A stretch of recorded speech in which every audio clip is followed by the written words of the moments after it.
आज हम जिम की उस घिसी पिटी ब्रो साइंस से आगे बढ़ने वाले हैं। इस एक्सप्लेनर में हम बात करेंगे आर्म हाइपरट्रोफी के एक एकदम सॉलिड, पीयर रिव्यूड और बायोमैकेनिकल ब्लूप्रिंट की।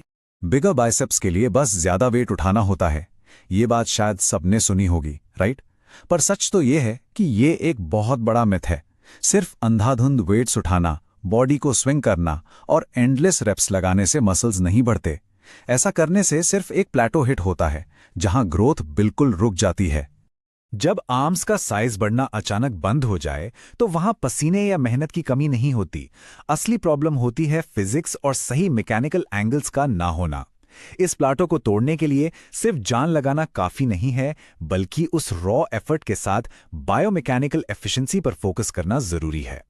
आज के इस एक्सप्लेनर में हम इन 5 टॉपिक्स पर फोकस करेंगे: the plateau problem, anatomy of growth, biomechanical protocol, execution और फॉर्म, और आखिर में न्यूट्रिशनल एंकर। चलिए सीधा शुरू करते हैं। तो सबसे पहले बात करते हैं द प्लेटो प्रॉब्लम की। देखिए, किसी भी प्रॉब्लम को सॉल्व करने से पहले उस मशीनरी को समझना पड़ता है। बाइसेप्स ब्रैकी एक बहुत ही कॉम्प्लेक्स टू हेडेड मसल है। इसका मतलब है कि सिर्फ हर एक्सरसाइज के 10 रेप्स लगाने वाला जेनेरिक तरीका यहां फेल हो जाता है। बाइसेप्स के मैक्सिमम साइज को हिट करने के लिए अलग अलग मैकेनिकल एंगल्स की जरूरत होती है। अब आते हैं अपने अगले पॉइंट पर, जो है एनाटॉमी ऑफ ग्रोथ। चलिए इस एनाटॉमी को थोड़ा और डीपली देखते हैं। बाइसेप्स के 2 मेन खिलाड़ी होते हैं।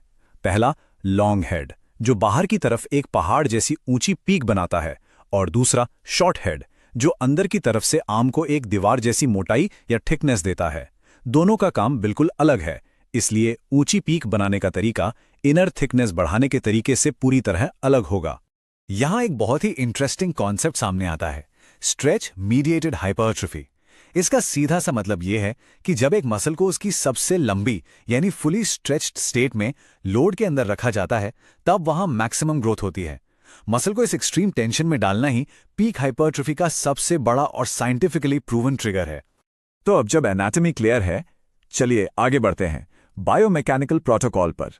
रैंडम जिम सेशंस और स्टैंडर्ड ब्रो स्प्लिट को अब भूलने का वक्त आ गया है। असली रिजल्ट्स तब मिलते हैं जब एक प्रॉपर वीकली शेड्यूल बनाया जाए, जिसमें 2 स्पेसिफिक बायोलॉजिकल पाथवेज पर फोकस हो: मैकेनिकल टेंशन और मेटाबॉलिक स्ट्रेस। प्रोग्रेसिव ओवरलोड के जरिए इन्हें सीधा ट्रिगर करना ही असल गेम चेंजर बनता है। लेकिन यह सब प्रैक्टिकल लाइफ में यानी जिम में कैसा दिखता है? यही एंट्री होती है एग्जीक्यूशन और फॉर्म की। कॉम्प्रिहेंसिव बाइसेप डेवलपमेंट के लिए एक अल्टीमेट वीकली एक्सरसाइज रूटीन सिर्फ इन 3 कदमों पर आधारित है: weighted chinups, incline dumbbell curls और spider curls.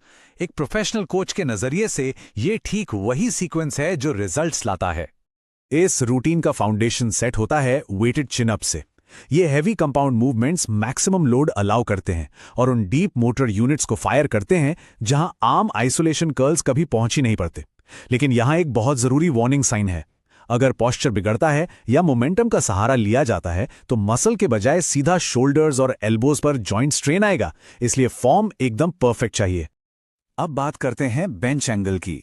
Incline dumbbell curls के दौरान बेंच का एंगल ठीक 45 डिग्रीज होना चाहिए।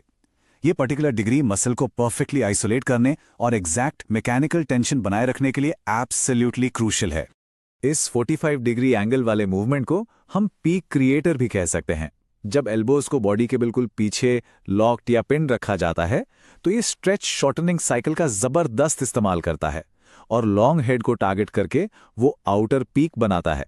यहां सबसे आम गलती लोग ये करते हैं कि एल्बोज को आगे ले आते हैं, जिससे टेंशन हट जाता है और जॉइंट्स पर फालतू का प्रेशर पड़ता है। इसलिए पोस्चर को लेके स्ट्रिक्ट रहना पड़ेगा। पीक के बाद बारी आती है द थिकनर की, यानी स्पाइडर कर्ल्स। बेंच पर आगे की तरफ झुककर मोमेंटम यूज करने का हर एक चांस 0 हो जाता है। ये forward leaning posture short head को मूवमेंट के टॉप पर एकदम विशियसली कॉन्ट्रैक्ट करने पर मजबूर करता है, और यही इंटेंस कॉन्ट्रैक्शन बाजुओं को वो डेंस ईंटों की दीवार जैसी थिकनेस देता है। रूटीन तो परफेक्ट हो गई, लेकिन अब आते हैं अपने आखिरी और सबसे जरूरी हिस्से पर, न्यूट्रिशनल एंकर। देखिए, अगर आपका रिकवरी प्रोटोकॉल ब्रोकन है तो परफेक्ट फॉर्म भी किसी काम की नहीं। जिम में तो सिर्फ मसल्स टूटते हैं, वहां केवल माइक्रो टीयर्स बनते हैं। असली मसल ग्रोथ एक्चुअली किचन में होती है, जो वो मसल रिपेयर हो रहा होता है। इस रिकवरी और मसल बिल्डिंग प्रोसेस को समझने के लिए एक सिंपल सी टर्म है मसल प्रोटीन सिंथेसिस यानी एमपीएस। ये वो बायोलॉजिकल प्रोसेस है जो उन माइक्रोटेयर्स को ठीक करता है और इस प्रोसेस को चालू करने का मेन स्पार्क है ल्यूसीन नाम का अमीनो एसिड। इसके बिना बॉडी उन टूटे हुए टिश्यूज को पहले से बड़ा या मजबूत रीबिल्ड कर ही नहीं सकती। और इस प्रोसेस को इफेक्टिवली चलाते रहने के लिए एक बहुत ही क्लियर टारगेट है। गोल बॉडी वेट के हर एक पाउंड के हिसाब से डेली लगभग 0.8 से लेकर 1.0 ग्राम्स प्रोटीन डेली कंज्यूम करना ही पड़ेगा। अब ये प्रोटीन आएगा कहां से? ऑप्टिमल ल्यूसीन सोर्सेज जैसे लीन बीफ, वाइल्ड कॉट सैमन और पोल्ट्री। इन्हें आप किसी बिल्डिंग की रॉ ब्रेक्स या कच्ची ईंटों की तरह समझ लीजिए। जब हैवी रूटीन के दौरान मसल्स टूटते हैं तो बॉडी इन्हीं ब्रिक्स का इस्तेमाल करके नई टिश्यूज बनाती है। आखिर में दुनिया की सबसे बेस्ट बायोमैकेनिकल रूटीन भी फेल हो जाएगी अगर डेटा को ट्रैक ना किया जाए और स्ट्रिक्ट कंसिस्टेंसी मेंटेन ना हो। अपने लिफ्ट्स को ट्रैक करना और प्रोटीन टारगेट्स को रोजाना हिट करना ही बॉडी को कंटिन्यूअसली अडैप्ट होने के लिए फोर्स करता है। डिसिप्लिन और कंसिस्टेंसी ही सच में एक लौती मैजिक पिल है। तो फाइनली सवाल यह है, क्या सच में जिम की उस खोखली हाइप को छोड़कर अपने डेटा और कंसिस्टेंसी पर फोकस करने का वक्त नहीं आ गया है? इन इनएफेक्टिव आदतों को छोड़कर मसल ग्रोथ की इस सॉलिड साइंस पर कमिट होने का रिजल्ट एक ही होगा, आर्म्स पर वो गर्व से दिखने वाला एक्स्ट्रा इंच। उम्मीद है इस एक्सप्लेनर से आपको अपने वीकली रूटीन को बेहतर बनाने में मदद मिलेगी। फिटनेस की दुनिया में आजकल हर जगह मैजिक पिल्स और सप्लीमेंट्स का ही बोलबाला दिखता है, राइट? रातों रात ट्रांसफॉर्मेशन के बड़े बड़े वादे किए जाते हैं, लेकिन सच तो यह है कि हमारी बायोलॉजी, हमारा शरीर ऐसे किसी भी शॉर्टकट को नहीं मानता।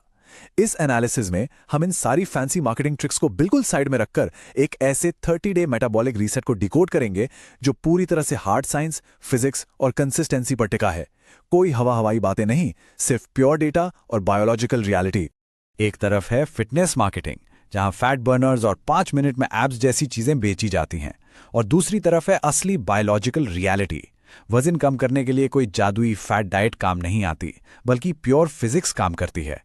CICO यानी कैलोरीज इन कैलोरीज आउट का रूल तो है ही, लेकिन गेम सिर्फ कम खाने का नहीं है। असली साइंस है फैट ऑक्सीडेशन को टारगेट करना, और यह अचीव होता है एक सॉलिड साइंटिफिक प्रोटोकॉल से। इस पूरे 30 दिन के ब्लूप्रिंट को 4 मेन पिलर्स में डिवाइड किया गया है। पहला है न्यूट्रिशनल एंकर, दूसरा द हीरो वर्कआउट स्प्लिट, तीसरा लाइफस्टाइल लीवर्स, और फाइनली द 30-डे डेली चेकलिस्ट। बस ये 4 स्टेप्स और पूरा एक्शन प्लान रेडी है। चलिए सबसे पहले पिलर से शुरुआत करते हैं, न्यूट्रिशनल एंकर। ये इस पूरे रीसेट का सबसे इंपॉर्टेंट फाउंडेशन है। ज्यादातर क्रैश डाइट्स इसीलिए फेल होती हैं क्योंकि वो शरीर को भूखा मारती हैं और मेटाबॉलिज्म एकदम क्रैश हो जाता है। इसका परफेक्ट सोल्यूशन है एक हाई प्रोटीन अप्रोच। इसके पीछे एक बहुत ही सॉलिड साइंटिफिक रीजन है, TEF यानी थर्मिक इफेक्ट ऑफ फूड। आसान भाषा में कहें तो जब हम खाना खाते हैं तो उसे पचाने में भी शरीर कैलोरीज बर्न करता है, और प्रोटीन के केस में ये इफेक्ट सबसे ज्यादा होता है। शरीर प्रोटीन की 20 से 30% कैलोरीज लिटरली सिर्फ डाइजेस्ट करने में ही उड़ा देता है। इसीलिए अपने गोल वेट के हिसाब से प्रति पाउंड 0.8 से 1 ग्राम प्रोटीन लेना एक गेम चेंजर है। इससे ग्रेलिन और लेप्टिन जैसे हंगर हार्मोन्स पूरी तरह से कंट्रोल में रहते हैं और वीकेंड्स पर बिंज ईटिंग वाली क्रेविंग बिल्कुल नहीं होती। अब सवाल यह है कि ये हाई प्रोटीन आएगा कहां से? ग्रोसरी लिस्ट में कुछ बहुत ही specific science backed staples add करने होंगे। Egg whites, lean turkey, non fat Greek yogurt, salmon या फिर लीन बीफ और किनोआ। ये सिर्फ खाने के ऑप्शंस नहीं हैं, बल्कि बायोलॉजिकल फंक्शंस को ऑप्टिमाइज करने वाले टूल्स हैं। इन चीजों को अपनी पैंट्री में स्टॉक करना इस 30 दिन के रीसेट का पहला और सबसे प्रैक्टिकल स्टेप है। अगर इसे प्लेट पर विजुलाइज करें तो दिन भर की मील्स कुछ ऐसी दिखेंगी। ब्रेकफास्ट में 3 एग वाइट्स, 1 पूरा अंडा, थोड़ा पालक और आधा एवोकाडो। लंच में 6 आउंस ग्रिल्ड चिकन, एक बड़ा सा सलाद और आधा कप क्विनोआ। डिनर में 6 आउंस सैल्मन या लीन बीफ ले सकते हैं, साथ में रोस्टेड ब्रोकली और कॉलीफ्लावर राइस। और अगर बीच में भूख लगे तो स्नैक के लिए नॉन फैट ग्रीक योगर्ट के साथ थोड़ी सी दालचीनी। बस इसी बेसिक फ्रेमवर्क को लेकर पूरे 7 दिन का मील प्लान आसानी से सेट किया जा सकता है। इसमें अलग अलग प्रोटीन सोर्सेज को रोटेट करते रहना है ताकि बोरियत भी ना हो और हाई प्रोटीन थर्मोजेनिक स्प्लिट भी मेंटेन रहे। न्यूट्रिशन के बाद अब आते हैं दूसरे पिलर पर, द हीरो वर्कआउट स्प्लिट। यहां फोकस किचन से शिफ्ट होकर जिम पर आ जाता है। वर्कआउट का असली मकसद सिर्फ जिम में पसीना बहाना नहीं है। साइंस कहती है कि असली जीत तब है जब शरीर गहरी नींद में सोते हुए भी कैलोरीज बर्न करे। इस मैजिक को EPOC यानी excess post exercise oxygen consumption कहते हैं। इसे मेटाबॉलिक आफ्टरबर्न भी कहा जाता है। जब स्क्वाट्स, डेडलिफ्ट्स या ओवरहेड प्रेसेस जैसे भारी कंपाउंड मूवमेंट्स किए जाते हैं तो ये आफ्टरबर्न ट्रिगर होता है। ट्रेडमिल पर घंटों दौड़ने से कहीं ज्यादा असरदार हैं ये एक्सरसाइजेस। बस एक चीज का ध्यान रखना है, इन स्ट्रेंथ एक्सरसाइजेस को करते समय फॉर्म और पोस्चर एकदम कंसिस्टेंट और परफेक्ट होना चाहिए। इससे इंजरी का रिस्क 0 हो जाता है और इस आफ्टरबर्न का मैक्सिमम बेनिफिट मिलता है। इस आफ्टरबर्न को पूरे हफ्ते चालू रखने के लिए एक perfect Monday to Sunday structure follow करना होगा। सोमवार को लोअर बॉडी स्ट्रेंथ, मंगलवार को अपर बॉडी पुश, बुधवार को 45 मिनट की एक्टिव रिकवरी वॉक, फिर गुरुवार को लोअर बॉडी हाइपरट्रोफी, शुक्रवार को अपर बॉडी पुल, शनिवार को फुल बॉडी हिट और फाइनली रविवार को टोटल रेस्ट या मोबिलिटी वॉक। ये 7 दिन का स्प्लिट बहुत ही सिस्टमैटिक तरीके से डिजाइन किया गया है ताकि मसल्स की रिकवरी भी हो और फैट बर्निंग इंजन भी ऑन रहे। अब इस पूरे प्रोसेस में टाइमलाइन समझना बहुत जरूरी है ताकि रियलिस्टिक एक्सपेक्टेशंस सेट की जा सकें। पहले 2 हफ्तों को न्यूरल अडेप्टेशन फेज कहते हैं। इस टाइम पर शरीर सिर्फ सही तरीके से मूव करना सीख रहा होता है। असली मैजिक शुरू होता है तीसरे और चौथे हफ्ते में, जिसे मेटाबॉलिक शिफ्ट कहते हैं।